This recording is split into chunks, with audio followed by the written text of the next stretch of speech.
Hello, everyone. With the rise of AI, can AI, such as ChatGPT, be helpful when it comes to anxiety recovery, or is it really unhelpful? What should you do? How should you use it? Or should you use AI at all to help with your recovery?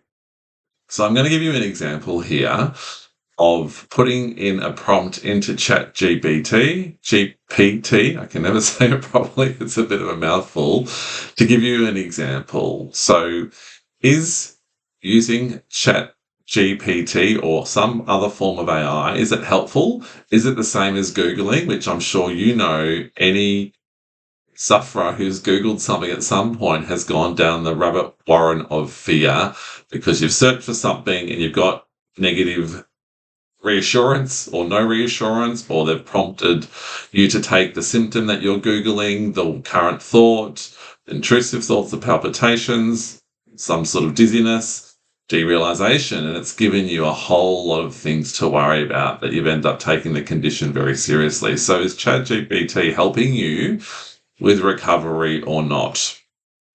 So the key point is that you want to be using ChatGPT in a conscious way that's not replacing your own wisdom. If you're new to this channel, please watch the Anxiety Cure video series and one video is me talking about wisdom, so cultivating your own wisdom in order to recover. So nothing should ever replace your wisdom in order to recover. Not me, not Google, not Claire Weeks, not ChatGPT, not AI at all. It should never replace your wisdom. So are you engaged consciously and practicing with your wisdom as you're using AI? That's the question I have for you. So let's see how it works in practice. So I've put a prompt into Chat GPT. I still can't say it. Just say you're having heart palpitations, skip beats, and you're like, oh, I know it's anxiety, but I'm just not sure. What is this? Something more serious? What if I should go to the doctor? Da da da da da.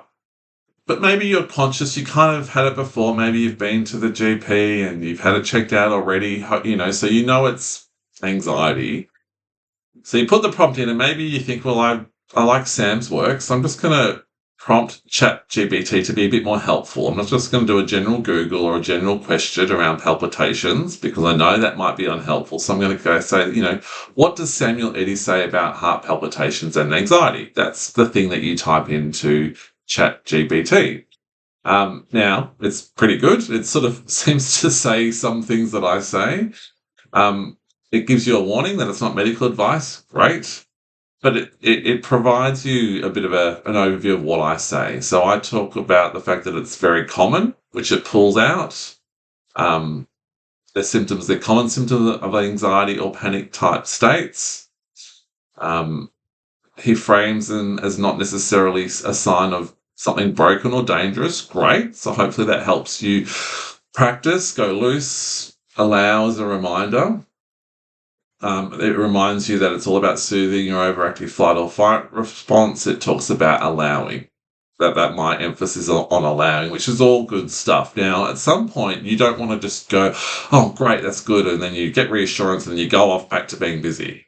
Because you've gotten relief from reassurance, but you're not necessarily practicing. Now, maybe as you're reading this, you're like, I know it's just palpitations. I'm just going to remind myself what this is through Chat GPT. That's using your wisdom. Okay, that's right. It is common. I know it's common. It is just anxiety. It's just adrenaline.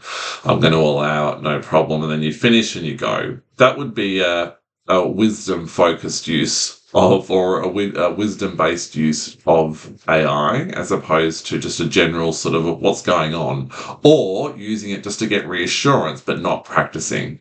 So you're getting relief, but you're not really practicing with it. So you're not shifting the needle on desensitization. But what it also throws up, it talks about what I say, which is great. It's key suggestions. So don't catastrophize, allow rather than fight, all great stuff. Talks about floating, which is great. But then it goes into how this might apply to you. Now it goes, get a medical checkup. Make sure there's no underlying heart, thyroid conditions. It goes into a bit of detail that could be triggering. And it starts to get a little bit fear-based. It gives you a reference from the Cleveland Clinic. and then starts to say, take deep breaths, which I don't really talk about because deep breaths can be good if you can do it and it works for you, but it can also be hard if you're in a state of agitation or panic. It can be sort of like trying to control it, trying to get rid of it. So it can kind of just morph into something else and then starts to look at lifestyle triggers, caffeine, dehydration, lack of sleep, intense stress, big adrenaline surges could be causing it. So what do you do with that, right? Is that helpful? Is that hindering? Is that turning it into something else as a result? So, some really useful information there, but does it sort of prompt you to go somewhere else? And then it says, do you want a transcript of exact wording? So I'm like, no, that's enough. So let's see what happens. But you're on there, right? To say it just didn't quite do it, it prompts you for something else, so it keeps you getting engaged. Would you like me to summarize his core anxiety recovery approach? Well, maybe, but do I know it already? Do I need to hear it again? Do I need to reread it? Do I need to keep talking about this? Or should I just go back to going loose and floating? So again, it's not all bad, but AI wants to keep you in there. It wants to keep you talking about it, to focus on it. And that can lead you down many different pathways. A lot of good information, but the question is, are you replacing it with your own wisdom? So you're then not moving forward in terms of recovery, or are you using it consciously in the way that you want as reminders, as you would use videos for conscious reminders? You're able to stay conscious throughout the interaction. You're able to use your wisdom to actually know when to finish, know when to close it down, and then start practicing.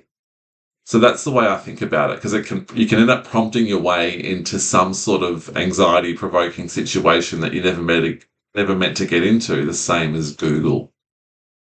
So it's something that's here, AI. It's something that we're all using for different tools. It can be really helpful, but you never want it to replace your own wisdom, because it's your own wisdom that will see you through to recovery in those difficult moments. I hope that helps. If you've got any questions, let me know. Take care.